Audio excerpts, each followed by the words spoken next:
Olá, seja muito bem-vindo a mais um podcast Sabor e Saúde. Aqui é um convite para você parar um tempinho da sua vida para prestar atenção em algo que vai te trazer muitos benefícios. Já começo com uma pergunta. Você já foi a um spa? Não, você sabe tudo que está envolvido num ambiente como esse, que se preocupa com o seu bem-estar, com a sua saúde, com o seu autocuidado. A gente está aprendendo nesses dias de muita turbulência que é muito importante você ter momentos de autocuidado para cuidar da sua saúde, porque isso vai te dar saúde mental e emocional para você seguir com a sua vida. E claro que para isso eu trouxe dois especialistas no assunto. Eu estou aqui com o Pedro Vasco e a Gisele Monteiro. Tudo bem, queridos? Tudo bem. Tudo bem. Bom dia. Gente, eles são donos do Eliá Spa. E eu vou contar um negócio pra vocês. Essa história começou lá atrás. No comecinho, bem tateando. E hoje eles têm uma rede. Eles têm 14 spas espalhados pelo Brasil. Tem fora do país. E a gente vai entender como essa jornada começou. Sejam bem-vindos. Obrigada. Gisele, eu sei que a sua história começa como a história da maioria de nós mulheres. Precisando resolver sua vida, lutar pela sua profissão, pelo seu lugar de trabalho no mercado e também qualidade de vida. Você foi para Portugal, por quê, como e como é que essa história nasce em Portugal? Como você disse, começa como a maioria de todas as mulheres brasileiras. Eu comecei como uma mãe solo, eu saí do país em busca de uma oportunidade de vida, peguei meus 3 filhos, ainda bebês, fui nessa aventura de buscar uma oportunidade, cheguei lá, não era tão simples, não era tão fantasiado como a gente imagina, ou pelo menos eu imaginava naquela altura, e eu fui trabalhar como empregada doméstica, ajudante de cozinha em jornais, e isso não dava para sustentar 3 filhos, então eu vivi uma vida extremamente difícil como imigrante, como uma estrangeira naquela altura, com 3 bebês Mas em você casa. é muito corajosa. Você pegou 3 bebês, foi para outro país começar do Sim, zero. Sim. Ela costuma falar desde cedo que eram 2 braços, mas 3 crianças para segurar 2 braços. Meu 2 Deus. mãos para segurar 3 crianças, que virou minha ferramenta de trabalho, né?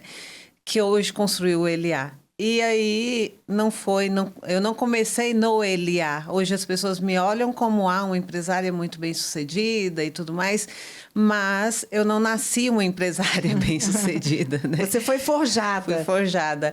E aí, com a necessidade de sustentar a minha casa, de colocar comida dentro de casa mesmo, o básico, pagar aluguel e colocar comida. O dinheiro não dava para tudo. E aí eu fui buscar, tive a oportunidade de aprender a fazer massagem através de uma vizinha que ela saía 10 horas do trabalho, eu saía 10 horas do trabalho e ela me ensinava a fazer massagem ali na casa dela. Nossa, que amor. E aí ela ficou sensibilizada, com certeza, com a minha condição, né, com 3 crianças, e me ensinou e deu o caminho das pedras. Faz esse curso, porque ele é bom naquela escola. E assim, eu conciliava o meu trabalho com fazer curso e depois praticando, e depois comecei a atender de graça para ganhar prática, mão, técnica. Depois fui aperfeiçoando e comecei a trabalhar. E eu brinco que eu comecei no subsolo, ou seja, abaixo do zero. Porque eu comecei mesmo numa salinha pequenininha, no subsolo de um hotel 0 estrelas. Mas ali, num hotel 0 estrelas, no subsolo, numa salinha simples, apertadinha, que só tinha um tatame no chão, eu ia de leg e camiseta preta, ou seja, num padrão com o que eu tinha, cabelo preso, naquele padrão. Ali eu já tinha o cuidado de aquecer o óleo para fazer uma experiência para o meu cliente, de usar um óleo essencial para proporcionar uma experiência. Então, essa postura, esse princípio de excelência, eu já carregava, independente se eu estava lavando prato ou fazendo massagem no subsolo de um hotel 0 estrela. E isso foi o que abriu portas e que foi formando a minha carreira.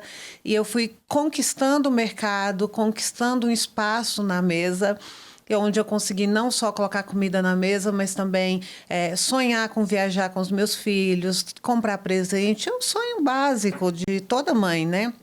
Mas que era inatingível naquele momento para mim. Então, nesse momento, eu comecei a ver que, olha, eu consigo dar algo para os meus filhos. Eu consigo proporcionar algo que eu não imaginava proporcionar. E eu quero proporcionar isso para outras mulheres. Eu quero que outras mulheres tenham a oportunidade de olhar para o final do túnel e ver uma luz que eu não via, eu achava que não era possível. Eu vi que através da massoterapia eu consegui e eu queria proporcionar isso para outras mulheres. Então eu comecei a especializar em dar cursos, comecei a dar cursos, formar outras mulheres para que outras mulheres pudessem ter aquilo que eu estava tendo. E aí foi aí que eu conheci o Pedro. Não, o olho aqui já tá cheio de lágrimas de pensar o seguinte: você nunca sabe o impacto que você pode ter na vida de uma pessoa, né?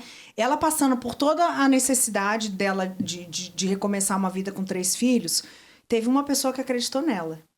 Mas a segunda pessoa que mais acreditou nela foi ela mesma. Porque ela entrar nessa jornada, você não tinha nada a perder, né? Uhum. Você era isso, ou você pegou a oportunidade, investiu nela e hoje... Essa sensibilidade que ela tá falando aí, que ela foi percebendo, ela já tinha umas noções que vinham dentro da intuição dela. Hoje ela tem espaços que oferecem verdadeiros rituais de afeto. Ela fala sobre experiências, sobre vivências olfativas, degustativas, de tato também. Quero saber como este português... Carioca, gente, ele é muito simpático, muito divertido, não é muito português. Português tem uma personalidade mais fechada. Você já é super brasileiro. Conta a sua versão de como você entrou na vida dela. Você quer em português de Portugal ou português com um pouquinho de sotaque brasileiro? Do jeito que você quiser, que a gente entenda. Eu acho que agora que eu não consigo falar com português de Portugal. Quando eu vou para Portugal, falam assim... Pedro, você já tem sotaque do Brasil. Você é nem, né? Lá eles falam que não é nem Portugal e aqui não... Aqui igual. Então, a minha história... já tinha 33 anos. Estava terminando o meu doutorado de Química e Bioquímica Alimentar. E estava dando aulas na faculdade em Aveiro, no norte de Portugal, numa cidade que é Veneza de Portugal. Cidade linda. Você estava no paraíso. Estava no paraíso. Mas não estava completo. Eu sentia que não estava no lugar certo, fazendo a coisa certa. Foi aquilo que a gente conversou aqui um pouquinho antes. A gente chega, às vezes, numa fase da vida em que começa a pensar: será que eu sou feliz com aquilo que eu estou fazendo? Será que eu quero fazer isso a vida toda? E então essa paixão por cuidar de pessoas, por pegar na mão, fazer massagem aqui. A gente fazia lá no laboratório de química até, no laboratório de pesquisa, a gente fazia na brincadeira, fazíamos massagem, mas era algo que era uma paixão e então eu pensei, não, vou começar a procurar alguns cursos. Era uma ginástica laboral, mas já era uma intuição sua, né? De que isso fazia bem. Uhum. Pesquisei na internet e encontrei um curso de massagem ayurvédica, que eu nem sabia pronunciar aquilo, não é? Ayurvédica, que era uma massagem indiana. E olhei, me inscrevi no curso e depois comecei a conversar com a professora. Primeiro a gente fez o curso ou a gente começou a conversar? A gente começou a conversar, depois você fez o curso. A gente começou para o curso, mas... a gente começou a conversar para o curso.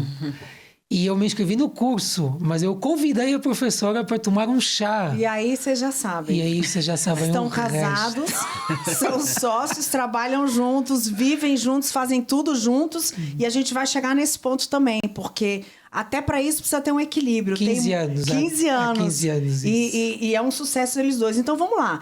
Vocês estavam dando aulas e preparando pessoas, e como isso virou uma rede de espaço com 15 unidades no Brasil, nos Estados Unidos? É engraçado o Pedro falando agora, né, que veio aqui uma coisa na mente, que eu comecei porque eu tinha fome física.